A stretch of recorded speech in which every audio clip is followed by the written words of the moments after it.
My parents expected me to pay my spoiled sister's massive debt, so I said no, cut them off, and they ended up paying the price themselves. I've been holding on to this story for a while, and honestly, it still gets under my skin every time I think about it. Family drama and all that garbage, it's been my reality for as long as I can remember. I've got a younger sister, Jenna, who's 26 now. I'm 30. We don't get along, and honestly, I don't think we ever will. She's been the center of attention since day one, and I've always been the guy left standing on the sidelines. When we were kids, I didn't think anything was off at first. My parents used to be super supportive of me. I still remember my mom cheering like crazy at my soccer games and my dad bragging about my school projects to the neighbors. But everything changed when Jenna was born. Suddenly, it was like I didn't exist anymore. I tried hard to stay relevant. I started studying hard, getting straight A's, and joining clubs, not because I loved those things, but because I thought maybe, just maybe, I could earn back a little of their attention. But I didn't. No matter what I did, Jenna was always the star of the show. The crazy part? She didn't do anything special to earn it. She just had this way of soaking up all the attention, even when it wasn't supposed to be about her. Let me give you an example.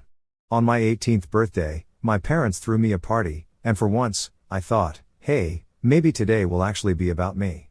Midway through the party, we got a call from the police. Jenna, who was 14 at the time, had been caught vandalizing some property with her friends. Her friends ran off, but Jenna got caught. My dad, being a cop, pulled some strings and got her off with a warning. By the time they brought her home, the party vibe was completely gone. I just sat there, cutting my cake by myself, while my parents lectured Jenna in the kitchen. That wasn't even the worst of it. There was a final straw that changed everything. When I was 21, I had just landed my first real job, and I was so excited. I came home ready to celebrate with my family, but Jenna had other plans. She showed up with her high school boyfriend and announced that they were engaged, this despite the fact that she was only 17. Just like that, my celebration turned into an engagement party. I was absolutely pissed, but when I tried to talk to my parents about how unfair it was, they dismissed me, told me I was overreacting, and said I should be happy for Jenna. That was the day I decided I was done. I didn't stay silent. I cut ties with my family after that. I know it sounds extreme, but I couldn't take it anymore. They never took my side, never stood up for me. It was always about Jenna. I didn't want to be part of a family where I was treated like an afterthought. The thing is, Jenna thrived on this dynamic. She loved being the center of attention, and she didn't care who she had to step on to stay there. Every time I achieved something, she found a way to one-up me or shift the focus onto herself, and my parents let her get away with it every single time. After I walked away, they tried to reach out a few times, sent some texts, left some voicemails, but I ignored them. It's been 9 years now, and I haven't spoken to them since. I heard bits and pieces about Jenna through the grapevine, mostly from relatives who still keep in touch with my parents. Apparently, she called off that engagement a few weeks later. Shocking, right? Turns out, it was just another stunt to grab attention. Classic Jenna. Looking back, I realized how much their favoritism messed with my head. It's not like I wanted to be the favorite or anything. I just wanted to feel like I mattered, like my achievements were worth something. But no matter what I did, Jenna always managed to overshadow me, and my parents. They encouraged it, whether they realized it or not. The thing about Jenna is that she's not just selfish, she's manipulative. She knows exactly how to play people, how to get them on her side. My parents were her biggest enablers. Every time she screwed up, they were right there to clean up her mess. Meanwhile, I was left to fend for myself. It wasn't easy walking away from my family, but it was necessary. I needed to put some distance between us to focus on myself for once. I started fresh. I got serious about my career, saved every penny I could, and poured my energy into building a life I could be proud of. My first goal was moving out of the apartment I'd been stuck in since college. It wasn't bad, but I wanted something that felt more like mine. 2 years ago, I finally made that happen. I bought a house, not just any house, a place that screamed, "This is what I've worked for." It had everything I wanted: space, privacy, and a fresh start. Moving into that house felt like crossing a finish line. I'd made it. But I wasn't naive enough to think I could let my guard down completely. Family has a way of creeping back in, whether you want them to or not. So, I made it clear to everyone, extended relatives, old family friends, you name it, that my new address was off limits.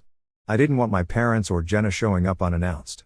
I wasn't about to let them ruin this new chapter of my life. Meanwhile, life for Jenna wasn't going so great. I didn't have direct contact with her, obviously, but people talk. From what I heard, Her big business venture a few years ago was a complete disaster. She tried to start some kind of event planning company, which, honestly, is laughable considering how disorganized she is. It didn't take long for the whole thing to go under, leaving her drowning in debt. And, of course, Mom and Dad were there to bail her out, just like always. Jenna's failures didn't stop there. I'd heard whispers about her borrowing money from friends and even getting tangled up in some shady dealings. Nothing concrete, but enough to paint a picture of someone who was desperate and reckless. Recently, I'd been featured on the cover of a local business magazine. Apparently, it sparked a lot of conversations among our relatives. Jenna probably heard about it too, and I can only imagine how much that stung. She's always needed to be the star, and seeing me succeed must have been a punch to her ego. Then came the graffiti incident. 6 days ago, I was heading out for the evening when I saw it. My house, my sanctuary, the one thing I'd worked so hard to make mine, was covered in hateful, ugly words sprayed in bright red paint. It was everywhere, the front walls, the garage door, the windows, and even my carefully painted front door. Words like fraud and loser were scrawled across my property in chaotic, jagged letters. It wasn't just vandalism, it was a personal attack, a direct hit on everything I'd built for myself. I stood there, frozen, my keys dangling in my hand, trying to process what I was seeing. My first thought was, why? What did I do to deserve this? I felt a mix of anger, confusion, and heartbreak, all swirling into one overwhelming storm. As I walked closer, I noticed smaller details. The paint was still wet, dripping down the walls in uneven streaks. Whoever did this had just been here. My mind raced. Was it random? A neighbor with a grudge? But then I saw something that made my blood run cold. A faint trail of muddy footprints leading away from the scene toward the sidewalk. They were small, like a woman's shoes. Suddenly, the pieces clicked together. I stormed inside and went straight to the security cameras. I'd installed them for peace of mind, never really thinking I'd need them for something like this. My hands shook as I rewound the footage, desperate to know who had done this. And there she was, Jenna. She'd tried to disguise herself with a hoodie, but I'd recognize her anywhere. The way she moved, the little glance she threw over her shoulder, it was unmistakable. The cameras caught her face just enough to leave no doubt. But that wasn't all. As I stared at the screen, I noticed something else, her handwriting. The jagged, messy letters on the walls matched exactly with the notes she used to leave around the house when we were kids. She used to write me nasty messages and slip them under my door whenever we fought. It was like her calling card. The realization hit me like a ton of bricks. Jenna didn't just want to hurt me, she wanted to make sure I knew it was her. At first, I didn't know what to do. My gut reaction was to call the cops. Vandalism is a crime, and she needed to face the consequences. But then I remembered who I was dealing with. Dad might be retired now, but he still had plenty of friends in the police department. Jenna had been using those connections to dodge accountability for years. I knew exactly how it would play out. I'd file a report, Dad would make a few calls, and Jenna would walk away without so much as a slap on the wrist. The thought of her smirking, knowing she'd gotten away with it again, made my blood boil. That wasn't good enough for me. I decided to handle it my way. I grabbed my phone and started documenting everything. I took pictures of every hateful word, every streak of paint, and every inch of damage. I even recorded a video of myself standing in front of the graffiti, explaining what had happened. Then I pulled up the security footage and took screenshots of Jenna in action. My heart raced as I pieced it all together, but I didn't hesitate. I was done staying silent. That night, I posted everything online. I didn't name Jenna outright, but I didn't need to. Anyone who knew us, family, old friends, distant relatives, could easily connect the dots. The caption was simple: this is what happens when someone can't handle your success. Proof included. The response was immediate. The post blew up within hours, gaining likes, shares, and comments faster than I could keep up. People were furious on my behalf. Strangers I'd never met were calling Jenna out for her behavior, and friends were flooding my inbox with messages of support. Even relatives who'd stayed neutral for years started chiming in, expressing shock and disgust at what Jenna had done. For the first time in years, I felt like I had the upper hand. Jenna wasn't going to walk away from this without facing real consequences, and if my parents wanted to defend her, that was their choice, but they'd have to live with the fallout. I spent the rest of the night repainting the front door and scrubbing off the paint where I could. It wasn't just about fixing the damage, it was about reclaiming my space. By the time I was done, I was exhausted but oddly satisfied. The graffiti was gone, but the post stayed up. This wasn't just about exposing Jenna, it was about standing up for myself. For too long, I'd been silenced, ignored, and dismissed. Not anymore. By the end of that week, I'd repainted the house and cleaned up the mess Jenna had made. It didn't cost me that much, and I didn't bother claiming anything. I somehow felt some satisfaction. The post stayed up. It wasn't just about exposing Jenna, it was about reclaiming my voice. For too long, I'd been silenced, ignored, and dismissed. Not anymore. That was my mantra as I watched my posts spread like wildfire. People I hadn't talked to in years were commenting, messaging, and sharing it. The support was overwhelming. Some strangers were flat out furious on my behalf, asking how someone could be so entitled and hateful. Others shared their own stories of family drama and betrayal, saying they related to my situation. For once, I didn't feel like the crazy one. Of course, not everyone was on my side. A few people tried to play devil's advocate, suggesting I should have handled it privately. But honestly, I'd been keeping quiet for years. I was done protecting Jenna from the consequences of her actions. She vandalized my house, and I had every right to call her out. Jenna wasn't happy about it, of course, not one bit. Her messages were all fake apologies and desperation. She kept saying, "Come on, we're family," as if that suddenly erased everything she'd done. She offered to pay for the damages, which was laughable considering she didn't have 2 pennies to rub together. The only money she had was coming from our parents, and we both knew it. I ignored the financial offer and demanded that she acknowledge her actions and publicly apologize for the damage. I told her I would only consider deleting the post after she did so. She flipped. She said it wasn't fair to ask her to humiliate herself like that. Humiliate? No, it was accountability, something she'd never experienced before. Jenna always had a way of twisting things to make herself look like the victim. She said the post was ruining her life, but the truth was, she'd been ruining her own life long before I hit upload. Then my parents jumped in, as expected. My dad called first, his voice tight with anger. He didn't even ask me how I was doing or why I'd posted it. He went straight to defending Jenna. "You need to take that post down. Do you realize what you've done to your sister's reputation?" He barked, as if Jenna's reputation was my responsibility. I told him Jenna should have thought about that before spray painting my house. Dad wasn't having it. He started throwing around phrases like family unity and we need to stick together. I could almost hear Mom coaching him in the background. They acted like I was tearing the family apart, ignoring the fact that Jenna had been doing that for years. I stayed calm and told Dad that if Jenna wanted the post down, she knew what to do. I wasn't budging. Later that day, Mom called. She tried a different tactic, hitting me with the guilt trip. She started crying, saying, "I never thought you'd do something like this. You're better than this." Better than what? Standing up for myself? She admitted they treated Jenna and me differently growing up but then said, "We've tried so hard to fix things with you, and this is how you repay us." I couldn't believe what I was hearing. Fix things? They'd ignored me for years, excused Jenna's behavior, and now they were playing the victim. I told her that if she wanted to fix things, she could start by holding Jenna accountable. She kept sobbing, saying I was being unfair. I let her cry it out, but I didn't change my mind. The comments on the post kept rolling in, and eventually, some of Jenna's old friends chimed in. They brought up things I didn't even know about, girls' fights she'd started, scams she'd run, and other shady behavior. The more people talked, the clearer it became that Jenna's reputation wasn't something I'd ruined, she'd done that all on her own. At this point, Jenna was desperate.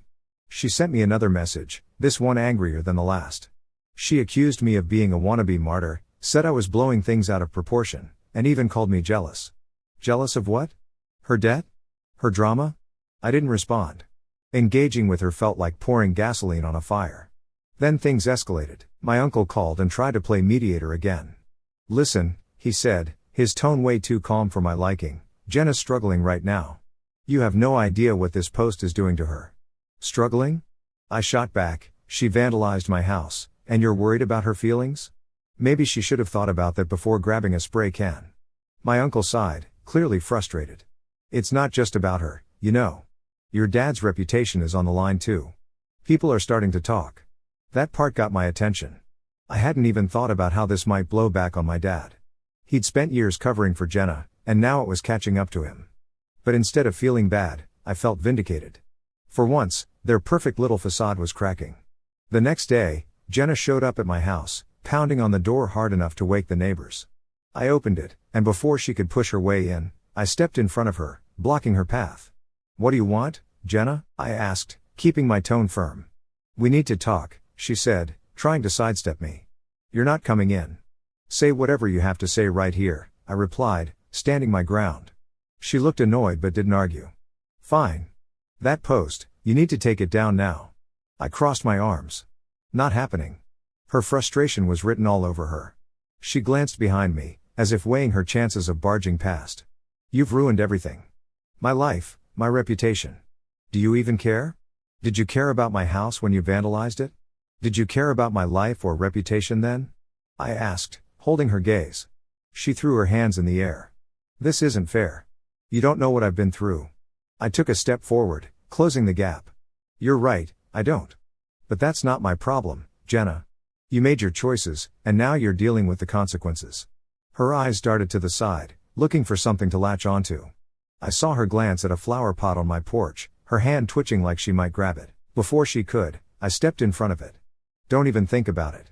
She let out a sharp breath, then took a step back, clearly frustrated. You think you're so much better than me, don't you? Sitting here in your perfect little house, acting like your life is so great. I don't think I'm better than anyone, Jenna. But I'm not the one who showed up at your house and started causing problems. You don't get to make a mess and then blame me for the cleanup. Her mouth opened, then closed, like she wanted to argue but couldn't find the words. Finally, she turned toward the driveway. You'll regret this, she said over her shoulder before slamming the gate shut behind her. I stood there for a moment, watching her storm off. I wasn't angry, not anymore. I just felt tired. Jenna had spent years trying to pull me into her chaos, but this time, I wasn't letting her. If she wanted to fix her life, that was on her. My job was to protect mine. Later that night, I got a call from my uncle. He sounded panicked. Jenna's talking about legal action, he said. She thinks if she sues you, you'll cave. Let her try, I said. She's got no case. That's what I told her, but she's not listening, my uncle replied. She's out of control, and your parents aren't helping. They're still trying to protect her, I sighed, feeling the weight of it all. That's their problem, not mine. I'm done cleaning up their messes. The showdown wasn't just between Jenna and me, it was me versus my entire family dynamic. I'd been the scapegoat for years, the one who was supposed to quietly accept being ignored and mistreated. But now, I had a voice, and I wasn't about to give it up. The next few days were quiet, almost too quiet. Jenna stopped messaging me, and my parents didn't show up again. I figured they were regrouping, trying to come up with a new plan. But I didn't care since unexpected scandals started revealing a few days after my uncle's call. My hunch was confirmed. My post had gained even more traction, and the comments were relentless. People were sharing it, dissecting the security footage, and even digging up more dirt on Jenna. It was like the internet had decided to be my personal investigator. Some of the stories coming to light were shocking, even to me. Apparently, Jenna had been involved in more than just vandalism. People were coming forward with tales of unpaid debts, shady business deals, and even accusations of drug dealing. Someone shared a screenshot of a group chat where Jenna had been bragging about getting away with things because of Dad's connections.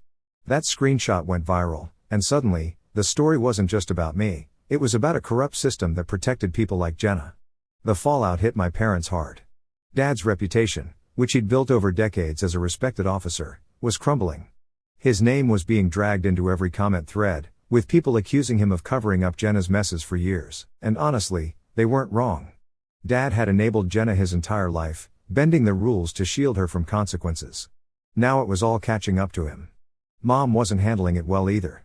She'd always been the emotional one, but this was different. I heard through a relative that she'd started seeing a therapist, which, frankly, was long overdue. Jenna, predictably, was in full meltdown mode. The last I heard, she was staying with a friend, trying to lay low. She deleted all her social media accounts, probably to avoid the barrage of messages calling her out. But it was too late. The damage was done, and everyone knew what kind of person she really was. Then the legal consequences started piling up. Someone had anonymously reported Jenna's vandalism to the police, and since the footage was already public, there wasn't much Dad could do to intervene. Jenna was arrested and charged, not just for vandalizing my house but for several other incidents that had come to light through the post. The cherry on top? The accusations of drug dealing were serious enough to warrant an investigation. Jenna's reckless behavior was finally catching up to her, and there was no escaping it this time. For me, the fallout was oddly validating. I'd spent years being told I was overreacting, that I was too sensitive, that I needed to let things go. But now the truth was out there, and people were finally seeing what I'd been dealing with. Relatives who'd stayed neutral or sided with my parents started reaching out to apologize. Even strangers on the internet were rooting for me, sending messages of support and encouragement. But a few days later, I got a call from Aunt Linda. Her tone was sharp, almost accusatory.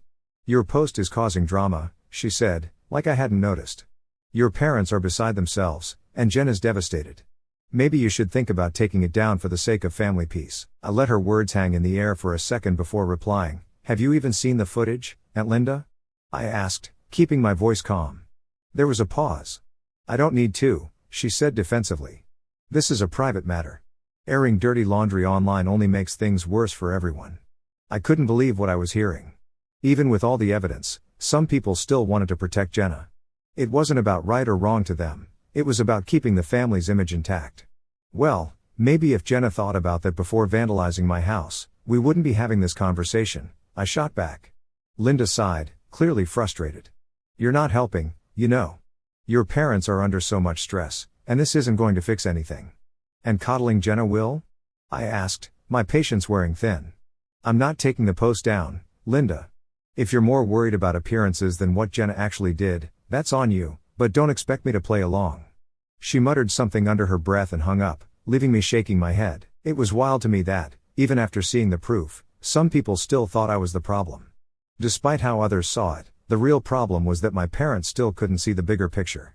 They kept blaming me for everything, insisting that if I'd just taken the post down, none of this would have happened. It was maddening. Jenna had made her own bed, and yet somehow, I was the villain for refusing to clean up her mess. Since they chose their side, they had to deal with the consequences. The other night, I got a text from my uncle. "Your dad lost his job today," it read. I stared at the screen, unsure how to feel. Dad's involvement in covering up Jenna's antics had finally caught up to him, and the department had no choice but to let him go. Part of me felt sorry for him. He'd worked hard for that career, but another part knew this was the only way he'd ever learn. He'd spent years enabling Jenna, and now he was paying the price. Mom tried calling me that same night, but I didn't pick up. I wasn't ready to deal with her tears or her guilt trips. Instead, I sat on my couch, scrolling through the latest comments on the post. People were still sharing their own stories of dealing with toxic family members, and it was comforting to know I wasn't alone. For so long, I'd felt like the odd one out, like I was the problem. But now I realized I wasn't. I was just the only one brave enough to stand up to Jenna and my parents. The next day, I got another message, this time from one of Jenna's old friends. They thanked me for exposing Jenna, saying they'd been taken advantage of by her for years. "It's about time someone called her out," the message read. That hit me hard. Jenna hadn't just hurt me, she'd hurt so many people, and my post had given them the courage to speak up. Eventually, Jenna's case went to court. She pleaded not guilty, of course, but the evidence was overwhelming. Between the security footage, the group chat screenshots, and the testimonies from people she'd wronged, there was no way she was getting out of this. The judge sentenced her to 4 years in prison with no chance of parole. It was a harsh sentence, but one she deserved. As for my parents, they'd gone quiet after the sentencing. I imagine they were embarrassed, maybe even angry, but there was no more denying the truth. Their golden child had turned into a disaster of their own making. Dad's career was over, Mom's emotional state was fragile at best, and their once perfect family image was shattered. It wasn't the outcome I'd hoped for when I first posted the footage, but I can't say I was surprised. Enabling someone like Jenna always comes with consequences.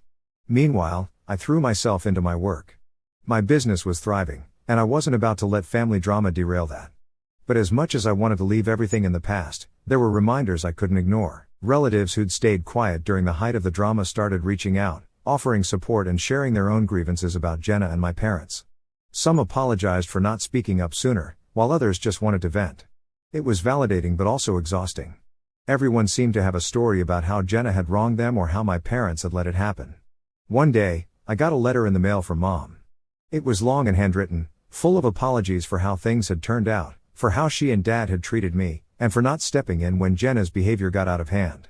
But even as I read her words, I couldn't shake the feeling that something was missing. She didn't take responsibility for enabling Jenna. She didn't acknowledge the years of neglect I'd endured. It felt like a surface-level apology, one designed to ease her guilt rather than truly make amends. Jenna, on the other hand, had stayed completely silent. I hadn't heard a word from her since her sentencing, and I didn't expect to. Whatever relationship we might have had was long gone, and I was okay with that. Jenna had made her choices, and now she was living with the consequences. I didn't owe her anything, not my forgiveness, not my understanding, and certainly not my time. As the months turned into a year, I focused on building a life that felt true to me. I traveled more, met new people, and even started dating again. It wasn't easy letting my guard down after everything I'd been through, but I was determined not to let my family's dysfunction define me. I deserved better, and for the first time in my life, I was giving that to myself. Looking back, it's hard to believe how much has changed. The person I was before all of this, the one who stayed quiet, who let Jenna an unwavering commitment to protecting my peace and reclaiming my narrative. The scars from my family's dysfunction are still there, but they no longer define me. I've learned to set boundaries, to prioritize my own well-being, and to stand firm in the face of manipulation. The post remains online, not out of spite, but as a reminder of my resilience, a digital monument to the moment I chose myself over the chaos. As I move forward, I'm excited about the possibilities. My business continues to grow, and I'm exploring new opportunities that I never would have considered before. I've reconnected with old friends who've shown me what real support looks like, and I'm building new relationships grounded in mutual respect. The future feels wide open, and for the first time, I'm writing my own story without the weight of my family's expectations dragging me down.